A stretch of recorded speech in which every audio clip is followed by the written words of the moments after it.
జగ్గంపేట నియోజకవర్గంలో పుష్కర ఎత్తిపోతల పథకం పనులు పూర్తి కాక సాగునీరు అందక రైతులు తీవ్ర ఇబ్బందులు పడుతున్నారని, నష్టపోయిన ప్రతి ఎకరాకు రాష్ట్ర ప్రభుత్వం 20,000 రూపాయల ఆర్థిక సహాయం ప్రకటించాలని ఇండిపెండెంట్ ఎమ్మెల్యే అభ్యర్థి పాటంశెట్టి సూర్యచంద్ర డిమాండ్ చేశారు.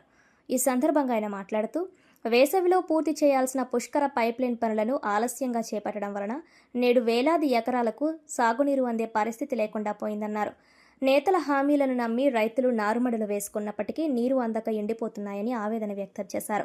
అసెంబ్లీ సమావేశాలు ముగిసేలోపు జగ్గంపేట ఎమ్మెల్యే స్పందించి సాగునీరు అందని ప్రతి ఎకరాకు 20,000 పరిహారం ఇప్పించేలా ప్రభుత్వంపై ఒత్తిడి తేవాలని కోరారు. ఎత్తిపోతల పథకం ద్వారా 32,000 ఎకరాలకు సాగునీరు అందించే ప్రక్రియ నిమిత్తం ఇక్కడ పనులు పర్యవేక్షణ, అభివృద్ధి, ఇక్కడ సాధ్యాసాధ్యాయాల మీద ఏర్పాటు చేసినటువంటి ప్రింట్ అండ్ ఎలక్ట్రానిక్ మీడియా సమావేశానికి విచ్చేసినటువంటి జగ్గంపేట నియోజకవర్గ మీడియా మిత్రులందరికీ ముందుగా ప్రతి ఒక్కరికి పేరు పేరున హృదయపూర్వక కృతజ్ఞతలు తెలియజేస్తా ఉన్నాను. ఎందుకంటే మీ ద్వారానే, మీడియా ద్వారానే ఇక్కడ ఉన్నటువంటి ప్రధాన సమస్యలు ప్రభుత్వానికి కానీ, ప్రజలకు కానీ, రైతులకు కానీ వెళ్ళే అవకాశం ఉంటుంది. కాబట్టి ముందస్తుగా మీడియా మిత్రులందరికీ ప్రతి ఒక్కరికి హృదయపూర్వక కృతజ్ఞతలు మరొకసారి తెలియజేస్తూ 2026 ఆగస్టు 15 రోజున నీరు ఇచ్చి తీరుతున్నాను, రైతన్నులందరూ ఊడుపులు ఊడ్చుకోవడానికి సిద్ధంగా ఉండండి జ్యోతుల నెహ్రూ గారు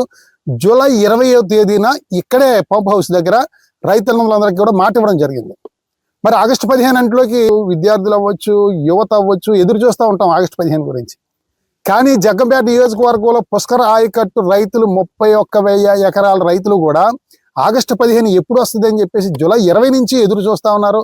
నారుమల్లు వేసుకోవడానికి ఆకుమళ్ళు సిద్ధం చేసుకుని ఎండకి ఎండిపోతున్నా సరే బిందులతో, కావులతో పట్టుకెళ్ళి ఆకుమళ్ళు పెంచుకున్న పరిస్థితి. ఆగస్టు 15 నీరు ఇస్తున్నారు, జూలై 20 అని చెప్పారు.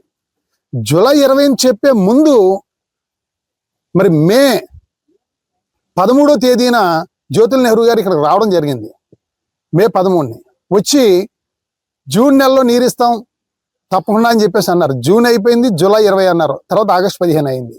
మే 13 రావడం జరిగింది. మే 13 కూడా రావడానికి కారణం ఏంటంటే మే 7వ తేదీన మేము రావడం జరిగింది. మే 7వ తేదీన మేము ఇక్కడికి వచ్చి ఇది 2025 10వ నెలలో అడ్మినిస్ట్రేటివ్ శాంక్షన్ అయ్యింది 52 కోట్లు. 2025 డిసెంబర్ 12వ తేదీన అగ్రిమెంట్ అయ్యింది, టెండర్ల ప్రక్రియ పూర్తయింది. మరి 2026 ఫిబ్రవరి 6వ తేదీన నుంచి వర్క్ ఆర్డర్ ఇవ్వడం జరిగింది. 2026 ఫిబ్రవరి 6 నుంచి వర్క్ ఆర్డర్ ఇవ్వడం జరిగింది.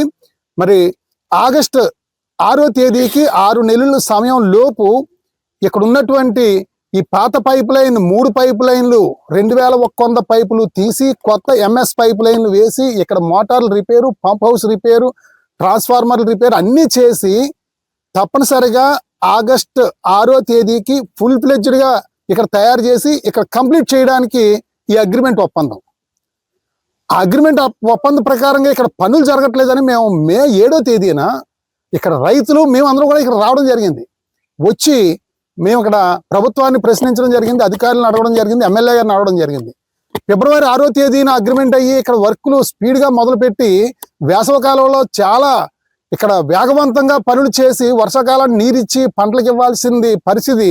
ఇక్కడ పనులు జరగట్లేదు, 2 మిషన్లే పనిచేస్తూ ఉన్నాయి, పనులు నత్తనడకం జరుగుతూ ఉన్నాయి. 3 నెలలు అయింది పని మొదలుపెట్టి, కనీసం 10% పనులు కూడా జరగలేదని మేము ఇక్కడ చాలా బలంగా మా గలం వినిపించడం జరిగింది. ఇప్పుడు మే 7వ తేదీన, అప్పుడు మే 13వ తేదీన ఎమ్మెల్యే గారు ఇక్కడికి వచ్చి మరి 19వ తేదీన లోకేష్ గారిని తీసుకొస్తా ఉన్నాం, తప్పకుండా నీరిస్తాం, ఈ సంవత్సరానికి ఎట్టి పరిస్థితుల్లో నీరిస్తాం. మరి కొంచెం మంది అనాలోచితంగా మాట్లాడుతూ ఉన్నారు, 2 మిషన్లతో పని ఎలాగ అవుద్ది, 3 మిషన్లతో పని ఎలాగ అవుద్ది అని చెప్పేసి నేను మాట్లాడిన దానికి ఆయన హేళన చేశారు. ఆయన మేము ఆ రోజే చెప్పాం, హెచ్చరించాం. ఎందుకంటే 3.5 కిలోమీటర్ల పైప్ లైన్, 3.5 కిలోమీటర్ల పైప్ లైన్లో దగ్గర 20 మిషన్లు, 200 ప్రొక్లైనర్లు, హైడ్రాలు పనిచేస్తే మనకి వర్షాకాలం మనం జూలై 20కి నీరిచ్చే పరిస్థితి ఉంటుంది. ఇక్కడ పనులు నత్తనడకం జరుగుతూ ఉన్నాయని చెప్పేసి ఆ రోజు మేము అంతా వివరించి చెప్పినా సరే మేము మాట్లాడిన దాన్ని ఆయన హేళన చేశారు.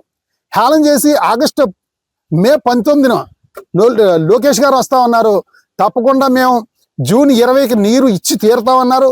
జూన్ 20 అయిపోయింది. ఆగస్టు 15 అన్నారు. ఆగస్టు 15 అయిపోయింది. ఈ రోజు జగ్గంపేట నియోజకవర్గంలో ఉన్న 32,000 ఎకరాల రైతులు కూడా కళ్ళు కాయలు కాచేలా ఎదురు చూస్తా ఉన్నారు నీరు కోసం.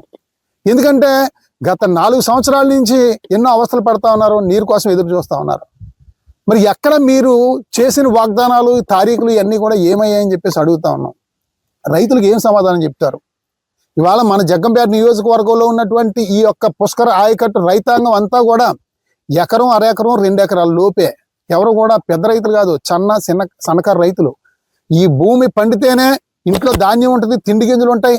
అంతేకాకుండా ప్రతి ఇంట్లో కూడా 2-3 ఆవులు కానీ గేదెలు కానీ ఉంటాయి. ఈ యొక్క గడ్డి మీద కూడా అక్కడ పశువులు ఆధారపడుతున్న పరిస్థితి. ఈ సంవత్సరం నీరు ఇస్తామని చెప్పేసి అన్నారు. ఆల్రెడీ ఎకరానికి 5-6 వేలు పెట్టుబడి పెట్టి ఆకుమల్లి వేసుకున్నారు. మరి ఆకుమల్లి వేసుకున్నారు. కొంచెం మంది అయితే ఆకుమల్లి ఎండిపోయిన తర్వాత మళ్ళీ దుక్కులు దున్ని ఎదచేంజ్ అల్లారు. మళ్ళీ అవి కూడా ఎండిపోయిన పరిస్థితి. ఇవాళ రైతాంగానికి ఏం సమాధానం చెప్తారు జ్యోతుల నెహ్రూ గారిని అడుగుతా ఉన్నాం మేము.